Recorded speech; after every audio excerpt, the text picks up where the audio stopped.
All right, guys, so let's talk about Journey Together today because some of these prices are just going insane, the booster boxes. And obviously, a lot of you guys are paying attention to this. So I know you understand that some of these are going to have the promo in them, some aren't. And I think that's really a big factor in, kind of deciding where this box goes.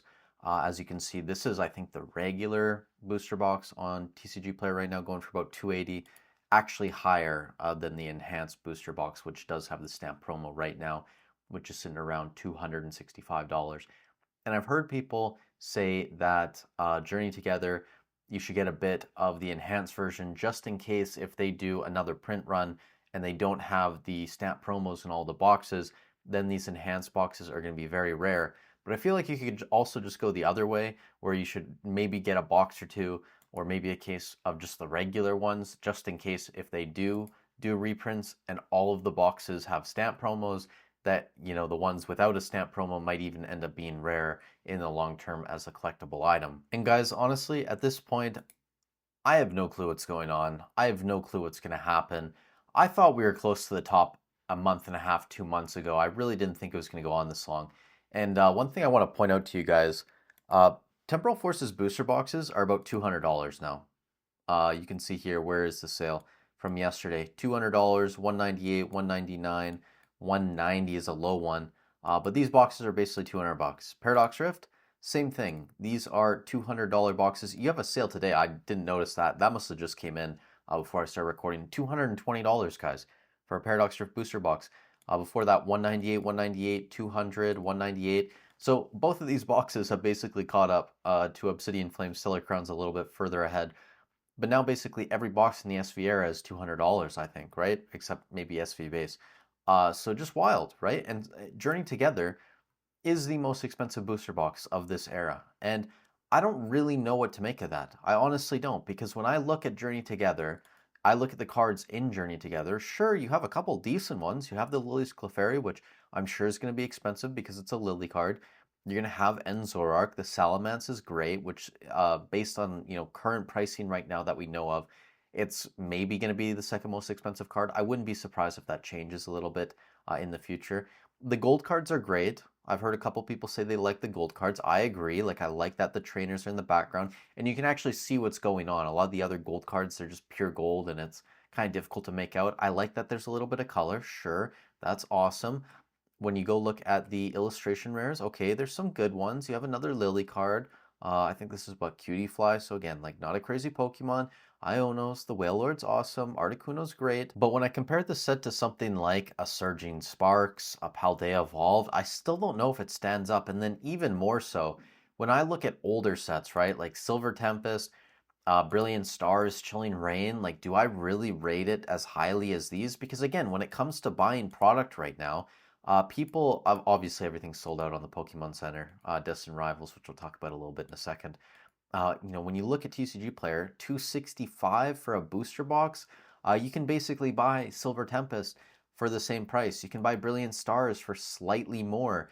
Brilliant Stars is over 3 years old, guys. You can buy Chilling Rain for just slightly more as well, like 10% more. Chilling Rain's like 4 years old at this point, almost 4 years old. And when you look at these sets, you look at the depth in them. Again, the Blaziken, you have a Moltres, Snorlax, Galarian Slowking, I guess, Zapdos, Articuno, Zeraora. Like, you have some very good alternate art cards. Brilliant Stars, you have a great Charizard that everyone loves. You have an Umbreon, Sylveon, the VMAX NVs. You have Mimikyu V and VMAX. You have an Arceus, right? Like, there's a lot of good cards in these sets, and they're older. They're very old. They're out of print. We're not getting any more. No one has any idea what's going to happen with Journey Together. And I think the enhanced version is very interesting, especially because it has that box topper. And this is why I think everyone should get a little exposure just in case. Just in case we never get more print runs of Journey Together with the stamp promo. These will be expensive boxes, right? So it's something to consider and you should get some exposure. But the fact that out the gate, this is going to be the most expensive box in Scarlet and Violet era. And you guys got to remember, as time goes on, every month, every week, every day, we get closer and closer to that inevitable period where, something bad could potentially happen, right? We have just massive reprints that crush a lot of product. We have a massive recession in the, overall economy. of the United States, Canada, the world, and that brings down prices, or people just leave the hobby, right? Like there's a huge downturn in interest. And again, like that might not happen, it might happen, and everyone has different levels of risk. But I hear a lot of people saying right now when I'm, listening to other creators and podcasts and stuff, saying that, don't focus on what's in these sets, right? Like just look at the macro of it, right? Like buy every box, we're trending upwards, and that's why.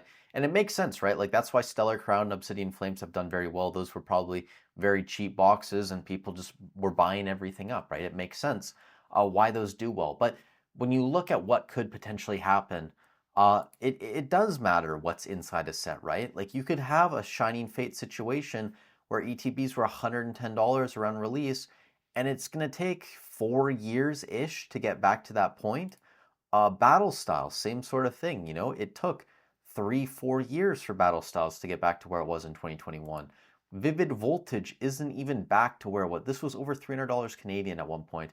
We're sitting around 275 right now, and that was what, 4 years ago basically at this point. And I already know some people are going to comment this, and I agree. Journey Together is far and away better than any of these sets, right? Like Shining Fates, in retrospect, sets like Shining Fates, Battle Styles, Vivid Voltage, they're really bad, guys. Like they honestly aren't impressive. Vivid Voltage, you have the Rainbow Chonkachu, you have Sleepy T-Tar in Battle Styles, Shining Fates, you have a Charizard, right?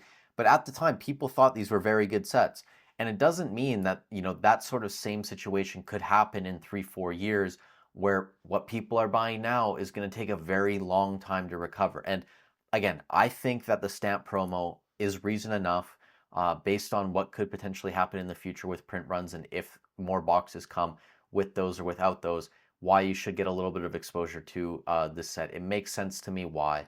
But going all in on something like this, or going even remotely heavy into something like Journey Together, just doesn't make sense to me. And I really do think you have to consider what's inside a set, because again, when a crash comes, when a correction comes, the worst sets are going to take the longest to bounce back, right? When you look at the good sets, and we've covered this on the channel before, when we looked at Sun and Moon era, we looked at Sword and Shield era, your team ups, your Unbroken Bonds, your Cosmic Eclipse, within 4 months, right, after the crash in 2021, those were already back to basically all-time highs. Like early April 2022, already at all-time highs. Evolving Skies, same sort of deal, right? Within a couple months, it was already back kicking, and since then, through a bear market, right, when Pokemon was at a very low popularity base compared to like the past 4 years previous to that time period, it just continued to fly, right? So again, like I really do think that you have to consider what's in a set, and I don't know, I really don't know how well this is going to do right now. It's super difficult in this market as well, when you can just buy anything and be right. And when you can just, buy every single set and buy up anything that's cheap and see huge returns on it, it does make you seem like you're a genius. And it's really interesting too. And I'd love to hear what people think about this. Because when I watch live streams, when I listen to people talk about the hobby, it does seem really split, about 50-50 on people being bullish for the hobby and still thinking we have a long way to go, and people being bearish and thinking that a crash is imminent. And if you guys watch a lot of my content, you know me, I'm probably more on the bearish side at this point. I think we're probably closer to a downturn than a lot of other people, and that's fine. Like if you think that we have a long way to go, that's cool, that's great. I would rather be a bit early to just being safe about certain things and not over investing in certain products than going super deep now and potentially being on the losing end of a product that takes 4 or 5 years to recover fully. So again, I'm being more cautious than other people. You might think that's stupid. You might think that's smart. I don't really care. It's irrelevant to me. And, the market's irrelevant to my opinions as well. So again, just do you. But again, I do think it's just interesting. It really is interesting what's going on in this market and how split 50-50 it is right now, with people thinking that Journey Together is going to like $350 within the next couple months, and people thinking that this is just insanely overpriced and that a lot of these sets are overpriced. And really, I think the only winners when it comes to Journey Together are people that bought for MSRP on the Pokemon Center, especially the PCTBs. And anyone that got in pre-order super early, like I remember Cans and Games up here in Canada, they had pre-orders for like 155 Canadian, something like that. So if they fulfill a lot of those, which I know a lot of you guys watch and actually buy from them, if they fulfill your pre-orders, like congratulations, you guys are huge winners in that sense. But I don't know. I really don't know if buying at $265 USD is going to be great over the next 3 to 4 years. But again, I think you should get a tiny bit of exposure just because it's interesting to see what happens with that stamp promo. Anyways, guys, let me know in the comments down below. Sorry for blabbling a bit too long in this video. It should have been a little bit shorter. Stay safe wherever you are in the world, and I'll catch you in the next one.